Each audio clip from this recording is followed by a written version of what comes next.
Hi there, Mr. English is here to explain how to write a writing task.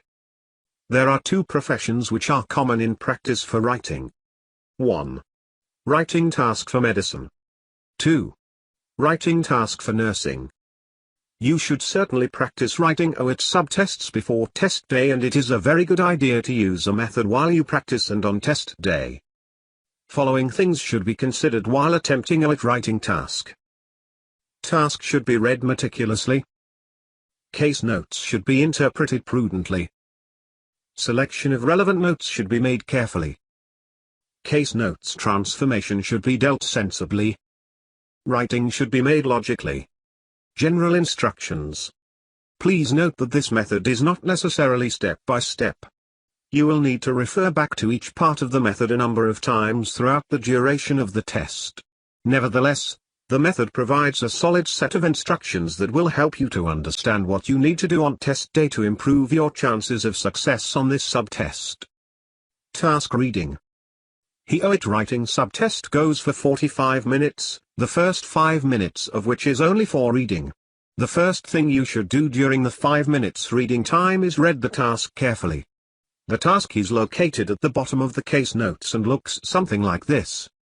Using the information given in the case notes, write a referral letter to Dr. Sharon Farquad, endocrinologist at Endocrine Specialists and Associates, 115 Burke St. Omaha.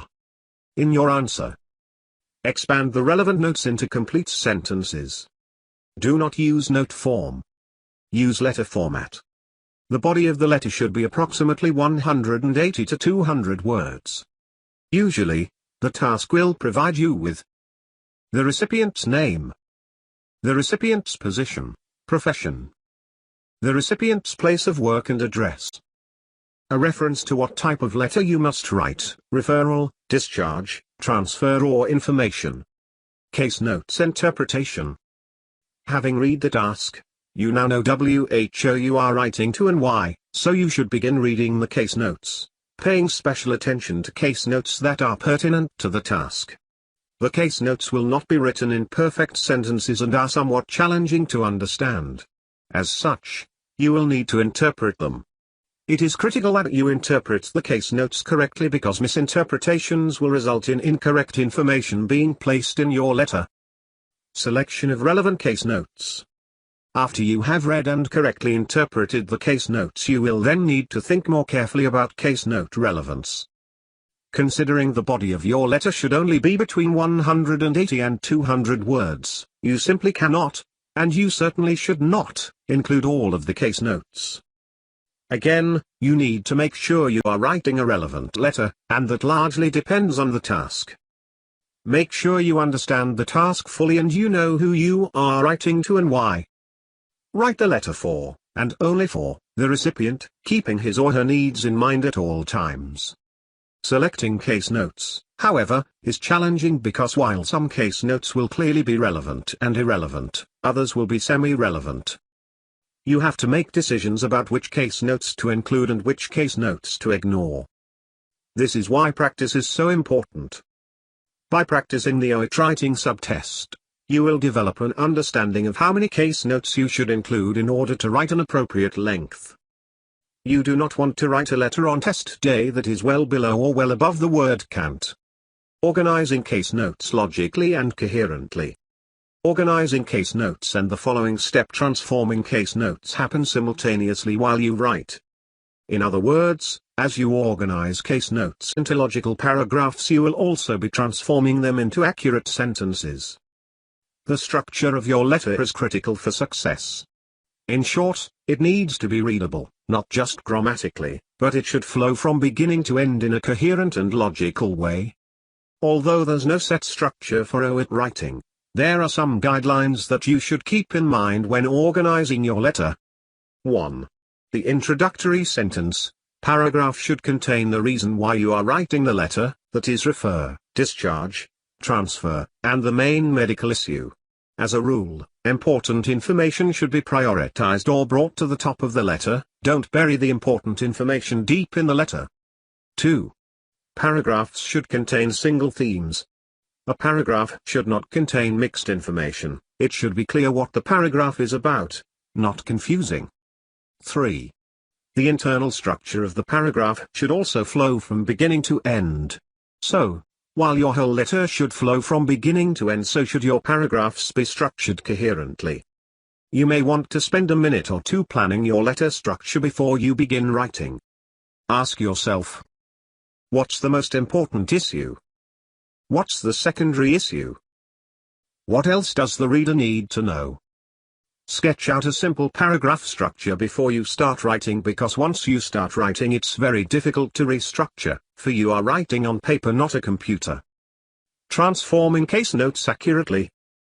Grammatical accuracy accounts for 20% of your mark. However, if your grammar is incomprehensible, then it will affect much more than 20% of your overall grade. Consider the difference in meaning from these three verb tenses. Mr. Baker experiences migraines regularly. Mr. Baker experienced migraines in the past. Mr. Baker is experiencing migraines. You need to transform case notes into grammatically accurate sentences so that the meaning is clear to the reader and reflects the intended meaning of the case note. You should also make sure that you include a range of different sentence types, some short, some complex, some active, some passive, but remember that the aim is to not include various sentence types but to communicate information as clearly as you possibly can. That will require you to use varied sentence types and grammar. After you have finished your letter, give it a once-over for any silly grammar mistakes. Many candidates make mistakes with singular and plural nouns, pimple versus pimples, countable and uncountable nouns, blood versus bloods, articles, a headache versus the headache, verbs, suffers from versus is suffering from versus has suffered from, etc. Prepositions, please monitor for anemia, he is on medication. Proper letter format. There are different ways to format your letter, but here is a standard approach. 1. Recipient title and full name, M. Samantha Bruin. 2. Profession, position, senior nurse. 3.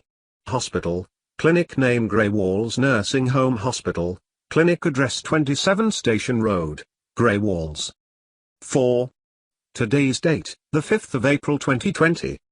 5.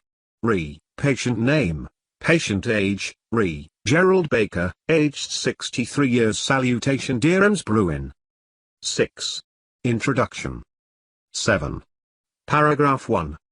8. Paragraph 2. 9. Paragraph 3, 10. Closing phrase. If you have any queries, please do not hesitate to contact me. 11. Sign off. Yours sincerely. 12. Your profession, charge nurse. As you can see, if you memorize the letter format, most of your precious writing time can be spent on the introduction and body paragraphs. Sample medicine writing task. Dr. Giovanni Di Coxio. Proudhurst Family Practice. 231 Brightfield Avenue, Proudhurst. The 10th of April 2020. Bethany Taylor, aged 35. Dear Dr. Di Coxio. Your patient, Ms. Taylor, admitted herself on 1 March 2018 with decompensated schizophrenia. She is now ready for discharge and follow-up at your clinic. On admission, she was experiencing significant thought disorder, including thought blocking and latency. She was also exhibiting delusions and experiencing auditory command and visual hallucinations. During her stay in hospital, Ms. Taylor was placed back on her medications, and her mental condition has stabilized and she is able to focus on her activities of daily living. Her insight is now good and judgment fair. Her nursing management in the hospital focused on compliance with her antipsychotic medications, behavioral control, and therapy. Since the 10th of March, she has not reported visual or auditory hallucinations. Ms. Taylor is on oral risperidone 4 mg nightly. Additional oral risperidone 1 mg can be administered as needed twice daily for agitation or psychosis.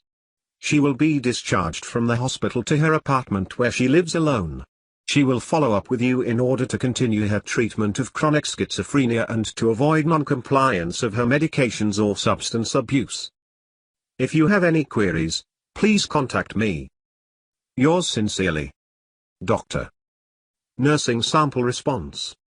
Maria Di Coxio. Proudhurst Mental Health Home. 231 Brightfield Avenue, Proudhurst. The 19th of March 2018. Re. Bethany Taylor, D.O.B., April 20, 2018. Dear Ms. Di Coxio. Ms. Bethany Taylor will be discharged to your facility today. She was admitted to the hospital on the 1st of March 2018 with decompensated schizophrenia, probably secondary to medication non-compliance and substance abuse. On admission, she was experiencing significant thought disorder, including thought blocking and latency. She was also exhibiting delusions and experiencing auditory command and visual hallucinations. After her stay in hospital and being placed back on her medications, her mental condition has stabilized and she is able to focus on her activities of daily living. She is demonstrating appropriate insight and judgment. Her nursing management in the hospital focused on compliance with her antipsychotic medications, behavioral control, and therapy. Since the 10th of March, she has not reported visual or auditory hallucinations. Maria Di Coxio, Proudhurst Mental Health Home, 231 Brightfield Avenue, Proudhurst. Practice set.